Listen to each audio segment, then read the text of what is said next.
Hello friends, Radhe Radhe. कैसे हैं आप सभी? आई होप आप सभी अच्छे होंगे, स्वस्थ होंगे, मस्त होंगे।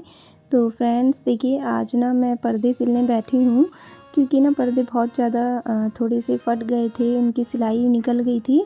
तो अच्छा नहीं लग रहा था, लटके लटके से हो गए थे। तो मुझे लगा इनको मैं सिल लेती हूँ तो ये अच्छे लगेंगे। तो पहले तो इनको हमने धो लिया था अच्छे से, और धोने के बाद मैंने देखा कि ये फट रहे हैं, तो इसलिए मैंने कहा टांगने से पहले इनको थोड़ा सा सील लेते हैं, उसके बाद एक साथ ही मैं इनको टांगूंगी। और मशीन रख ली है मैंने, और अब मैं इसमें धागा वगैरह सही से डाल दूंगी। इतनी अच्छी तो मैं सिलाई कर नहीं पाती हूँ, फिर भी कोशिश करती हूँ अच्छे से करने की। लेकिन मैं पर्दों को बिल्कुल सही से सिलूँगी, अदरवाइज़ अगर मैं इसको इधर तिरछा मिर्चा सिल दूँगी ना तो ये अटपटे से लगेंगे। तो इसलिए मुझे इन्हें सही से ही सिलना होगा। और जहाँ लगेगा मुझे कि मतलब ये सही नहीं सिल रहा है, तो उसको धेड़ के मैंने दोबारा से सिला, और बहुत मेहनत और बहुत ज़्यादा टाइम इसमें मेरा लग गया है। तो कभी कोई ऐसा सिलने का काम लेके बैठते हैं ना, तो मन ही नहीं करता है कि उसे अधूरा छोड़े। ऐसा लगता है कि इसे पूरा करके ही मैं खड़ी हो जाऊँ, कि मतलब अब इसे छोड़ूँ ही ना, चाहे मेरा कितना ही इम्पोर्टेंट काम हो, खाना हो, पीना हो, कुछ भी हो, तो मैं इसको करके ही रहती हूँ। मतलब ये सिलाई का काम मैं पूरा करके ही खड़ी होती हूँ, क्योंकि ये सिलाई का काम हो या कोई एक्स्ट्रा काम हो ना, वो जल्दी से हम कर नहीं पाते हैं अपने और कामों के चक्कर में। घर के और भी बहुत काम होते हैं, तो इन सब चीज़ों का टाइम निकाल ही नहीं पाते हैं। तो आज मैंने जैसा निकाला है तो मैं इसको पूरा ही करूँगी। ऐसा ही नहीं, पर्दा ही सिलूँगी। पर्दे के अलावा जो भी थोड़े बहुत मुझे कपड़े लगेंगे ना कि वो ख़राब हो रहे हैं, उनकी सिलाई उधड़ी है, उनको भी मैं ठीक करूँगी। तो फ़िलहाल तो मैं आपको देखिए पर्दा सिलने की ब्लॉग दे रही हूँ। कि आप भी ऐसी थोड़ा सा टाइम निकाल कर एक्स्ट्रा काम कर लेते हैं, तो मुझे कमेंट करके बताइएगा। तो जल्दी जल्दी मैं करने की कोशिश कर रही हूँ, लेकिन जल्दी हो नहीं पा रहा है। और साइड में ना मैंने और भी कपड़े रखे हुए हैं सिलने के लिए।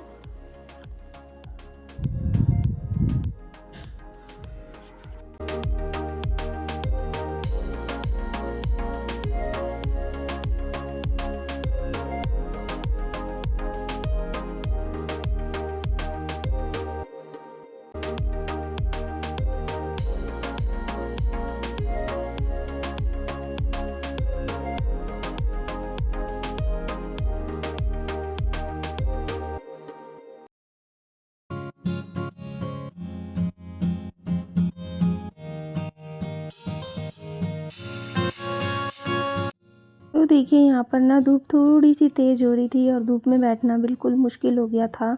तो मैं सोच रही थी अब मैं यहाँ से उठूँगी ना तो काम कंप्लीट करके ही उठूँगी। और धूप यहाँ पर ना थोड़ा सा कभी भी ठंडा हो जाता है और कभी भी गर्मी लगने लग जाती है। मौसम का पता ही नहीं चलता है कि मतलब ठंड हो रही है या गर्मी। सुबह शाम तो बहुत ही मतलब ज़्यादा भी नहीं ठंड हो रही है, और दोपहर में गर्मी हो जा रही है। मतलब कि मैं तो जैसे क्या मुझे ठंडा लगता है ना, तो थोड़ा सा मैं धूप में आ जाती हूँ। और देखिए मशीन भी मेरी कभी कभी ख़राब हो जा रही है। मतलब ख़राब तो नहीं हो रही है, धागा निकल रहा है। बार बार मैं धागा डाल देती हूँ और बार बार निकल जाता है, फिर से डालती हूँ फिर से निकल जाता है। तो इसमें मतलब कि थोड़ी सी मशीन जो होती है ना हमारी, हमें उसको क्लीन करना चाहिए, और क्लीन करके ही उसका मतलब जो है उसको चलाना चाहिए। तभी मैंने इसको साफ़ नहीं किया ना, तो इसलिए ये ऐसे धागा निकाल रही है, तोड़ रही है बार बार। तो बहुत मुश्किल हो जा रहा है पर्दा सिलना।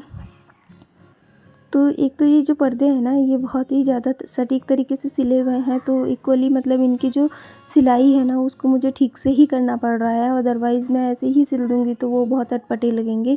जो ये पर्दे हैं, जिस टेलर ने ये बनाए हैं, बहुत ही तरीके से बना रखे हैं, तो उस तरीके से तो मेरे से सिलने भी नहीं आ रहे हैं। मैं इनकी जो वो तनी होती है, इलास्टिक होती है, जिसमें हम ये इनको हैंग करते हैं, और इनमें लूप लगी होती है ना, जो उनको ठीक से सिलना पड़ रहा है। तो उस तरीके के हैं, तो उनको ठीक से सिलने में भी बहुत दिक्कत आ रही है, क्योंकि इनकी बिल्कुल ही ऐसे जो इनकी चुन्नटें होती है ना, वो खोल के मुझे सिलना पड़ रहा है, तो बहुत टाइम लग रहा है।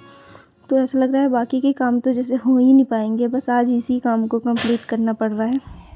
तो बस पर्दे मेरे सारे सिल गए हैं, और मैं इनको लेके जा रही हूँ लगाने के लिए नीचे। तो इनको मैं लगा दूँगी, उसके बाद में मुझे तसल्ली होगी, चलो आज मैंने पर्दे सिलने का काम कर लिया है। तो फ्रेंड्स देखिए, शाम का समय है, और शाम को बच्चों को लग गई है गोलगप्पे खाने की। तो बहुत ज़्यादा चटोरे हो गए हैं बच्चे, कभी कुछ मांगते हैं कभी कुछ मांगते हैं। तो यहाँ पर गोलगप्पे बच्चे खा रहे हैं। तो ये रेडीमेड है, हमने जो है घर में नहीं बनाए हैं, ये मार्केट के हैं। और ये जो इसका पानी है ना, ये जो पानी इसका पैकेट वाले आते हैं ना, तो वो हमने इसमें पानी बना रखा है और इसमें जो है ना गुड़ मिला रखा है वो, तो ये खट्टा मीठा पानी बन जाता है। तो बच्चे देखिए कितने शौक से खा रहे हैं। अगर हम इन्हें बोलेंगे ना कि रोटी खा लो तो रोटी को मना कर देंगे, और ये बिना भूख के भी ये गोलगप्पे सटासट खा जाएंगे। किस तरह से मस्ती में एक दूसरे के साथ मिल के खा रहे हैं। मैं भी खाऊंगा, मैं भी खाऊंगा, एक पैकेट पूरा लेके बैठे हैं और सबके सब खा रहे हैं। तो क्या आपके बच्चे भी इस तरह से चाट वाली चीज़ें फटाफट खा जाते हैं और रोटी खाते नहीं? तो मुझे कमेंट करके ज़रूर बताइएगा। तो देखिए शाम के समय आ गए थे पीकॉक। आज देखिए कितने सुंदर लग रहे हैं। दिखेंगे नहीं, थोड़े से दूर से दिखेंगे। देखिए थोड़ा सा मैं दिखा नहीं पा रही हूँ कैमरे में। अगर मैं थोड़ा सा पास भी जाती हूँ ना, तो ये देखिए भाग जाएंगे पीकॉक। देखिए एक के बाद पीछे पीछे। और हाँ, ये पीकॉक ही नहीं है, मतलब मोर और मोरनी दोनों ही हैं। आज मोर और मोरनी दोनों ही आए हैं। बहुत ही सुंदर लग रहे थे, बहुत ही प्यारे। और ऐसा मन हो रहा था इनके पास चले जाएं, लेकिन ये पास जाते के साथ ही ना भाग जाएंगे, क्योंकि यहाँ पे जो बंदर और भी जानवर होते हैं ना, तो वो इन्हें यहाँ पर टिकने नहीं देते हैं, तो ये डरते हैं। तो ज़्यादातर कुत्ते हैं ना जो इन्हें जल्दी भगा देते हैं। तो वो शाम का समय है, शाम हो गई है, तो हम भी जाते हैं अब अपना घर। देखिए किस तरह से सूर्य देव भी जा रहे हैं। तो इस तरह से आज का मेरा व्लॉग है। तो आपको अच्छा लगा है तो वीडियो को लाइक कर दीजिएगा, चैनल पे न्यू होंगे तो सब्सक्राइब कर लीजिएगा। तो यहाँ पर देखिए किस तरह से मटर छिलवा रहे हैं महाराज जी। तो ज़्यादा हेल्प तो नहीं कर पाते हैं, लेकिन ये छोटी मोटी हेल्प तो करानी ही चाहिए हर किसी को। तो शिवन्या को भूख लगी थी, तो मैंने यहाँ पर उसको पास्ता बना के दे दिया है। तो देखिए क्या कह रही है। पास्ता बनाया था, और कभी कभी मैकरोनी मैगी ऐसे भी बना देती है। तो आज मेरी मम्मी ने पास्ता बनाया और मैंने कभी भी नहीं खाया था। देखिए फ्रेंड्स कैसे हो रहा है, देखिए आप भी खाइए। तो आपको चम्मच से रखती हूँ। बहुत टेस्ट है, मेरे मुंह में पहले से पास्ता। मुझे वेट नहीं हो रहा है ना खाने का, आप भी खाओ। खा लिया? कैसा बताओ फ्रेंड्स? यम्मी है ना फ्रेंड? तो फ्रेंड्स मिलती हूँ नेक्स्ट वीडियो में। Okay bye. ऐसे नेक्स्ट वीडियो में मिलती हूँ अपने नई रेसिपी से। और हाँ, ये मत भूलना, लाइक और सब्सक्राइब जरूर मत भूलना। जरूर करना। Take care, bye bye. मिलते हैं नेक्स्ट वीडियो में ऐसी डिनर की वीडियो में।